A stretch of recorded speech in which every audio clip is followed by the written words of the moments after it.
Ẹ kú dédé àsìkò yìí gbogbo ẹ̀yin olólùfẹ́ Adé ọmọ Adé. Kí n tó tẹ̀síwájú nínú fídíò mi yìí mo fẹ́ play fídíò kan fún wa mo dẹ̀ fẹ́ kẹ́ ẹ wò ó. Ẹ jẹ́ ń gbé yín débẹ̀. Ní ìlú Ìkẹrẹ Èkìtì ní Èkìtì state ó ti tó ṣẹlẹ̀ o. Èkìtì state ní Ìkẹrẹ oko Abádẹ́mọbẹ̀ mo wáyé o. Bí mo ṣe dóko láàárọ̀ ẹ báyìí bí mo ṣe bá oko tí mo ti náwó sí oko tí mo yáwó tí mo cultivate bí mo ṣe bá láàárọ̀ yìí ni àwọn Fúlàní bí mo ṣe bá láàárọ̀ yìí ni èní ni 4th of March 2024 ìjẹta òru ìjẹta on the 2nd mọ́jú àná òun náà ṣiṣẹ́ yìí o. Ṣe rí báyìí iṣẹ́ tí mo ti ń ṣe láti last year lè òun ni wọ́n parí ẹ̀ ní òru ìjẹta mọ́jú àná nìsín. Ṣe rí báyìí ṣe rí báyìí ṣe rí báyìí iṣẹ́ tí mo ti ń ṣe láti last year òun ni lè mo yáwó ṣoko yìí ni o. Ìgbà tí mo rí pé iṣẹ́ ìjọba kò tó nǹkan kan mo fi iṣẹ́ ìjọba lẹ̀ tí mo wá sóko last year láti Àbújá wípé tí n bá lè ṣiṣẹ́ màá lè fi tọ́jú àwọn ọmọ mi they arrive for to go to university. Ìgbà tó yẹ pé iṣẹ́ tí mò ń ṣe mọ̀ pé iṣẹ́ yẹn ò lè tó nǹkan kan ló jẹ́ kí n wá ṣiṣẹ́ tí mo lọ yáwó. I spent more than $1 million on this land. This ilẹ̀ tẹ́ ń wò yìí is more than 1 acre, is almost 2 acres of land. Mo ra sọ́kà gbogbo sọ́kà tí mo lò sórí oko yìí mo ra gbogbo ẹ̀ pátá ni. Ṣé rí báyìí wọ́n parí ẹ̀ nísìn kò sí nǹkan tó kù wọ́n fi ẹyọ kan lẹ̀. It's almost 2 acres of land òun náà parí over the night.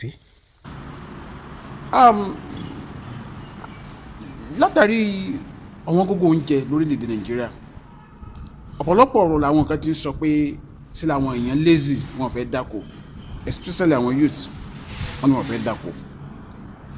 Ṣùgbọ́n èèyàn kan ló invest sórí ilẹ̀ yìí tó fowó ro oko tó fowó gbin àwọn ọ̀gẹ̀dẹ̀ yìí.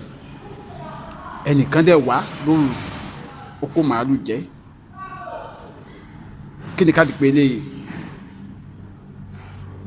Kí ni ká ti pè eléyìí? Sẹ́mo pé ọ̀rọ̀ àwọn Fúlàní àti ń sọ ó dàbí pé everyday làwọn people yìí ń commit atrocities wọ̀nyí. Nǹkan tó bá máa ń dùn mí ni pé a dẹ̀ níjọba lórílẹ̀‐èdè yìí wọ́n dẹ̀ ń rí. A dẹ̀ ní àní gọ́vnọ̀ ní state yẹn wọ́n rí. A ní ọlọ́pàá ní environment yẹn wọ́n rí. A ní ọba nílùú yẹn wọ́n rí. Ọjọ́ tí àwọn àgbẹ̀ ọ̀gbìn yìí táwọn náà bá wá bí àwọn wá fi ìdájọ́ sọ́wọ́ ara wọn pé eléyìí tó gẹ́ ìgbà yẹn instead of kíjọba wá rí sí pé àwọn pípé tí ní sùúrù látọjọ́ yìí lóòótọ́ kàkà bẹ́ẹ̀ Yanisi ni wọ́n fẹ́ dà lóru Yanisi ni wọ́n fẹ́ dájẹ́ ẹ̀yà sílẹ̀. Nǹkan ìwà yóò da ìwà yóò bójúmu kò bójúmu rárá àtọ̀ kò bójúmu rárá àtọ̀ because bẹ́yìn ṣe ń sin màálù yẹn pé tẹ̀ ń sìn torí pé ó jẹ́ business yìí làwọn kan náà ṣe ń gbin nǹkan láti tó jẹ́ pé àwọn náà fi ń ṣe iṣẹ́ ṣe náà tó jẹ́ business tiwọn náà ni. So ń gbà tẹ́yìn nǹkan bá kó màálù tí ń lọ jẹ tiwọn báwo lè ṣe fẹ́ kó rí? So please I'm begging our government and our leaders kíkíní tó bọ́ sórí ẹ̀ wá ojútùú sí. Tó bá yẹ tó bá sọ àwọn yẹn kan ògiri ọwọ́ yín ò ní ká mọ́. That is the truth. Ọwọ́ yóò ní ká mọ́ because nǹkan tó máa ń bí mi inú fún àwọn leaders wa ni pé nígbà tí nǹkan ò bá ti escalate tí ò ti di problem you guys won't say anything. Ẹ fọwọ́ lẹ́rán torí pé kò kàn yín but nígbà tí nǹkan ẹ̀ bá wá ṣe wá bọ́ sórí tán lẹ́sẹ̀ wá máa pariwo báwọn èèyàn ń dà dúró. Ní Nàìjíríà wọn kálukú kan ṣàṣìṣe tó wù àfi bí ẹni pé country yẹn ò tiẹ̀ nú lórí. It is highly unfair. Ẹ̀yin ìjọba wa ẹ jọ̀ọ́ ọ̀rọ̀ àwọn Fúlàní darandaran yìí ti ń pọ̀ jù ó ti ń pọ̀ jù especially nílẹ̀ Yorùbá ó ti ń pọ̀ jù bẹ́ẹ̀ fi nǹkan jẹ oko àwọn èèyàn wọ́n máa sáwọn sí nǹkan tó yẹ pé wọ́n máa fẹ́ kẹ́ ẹ sì wá wù.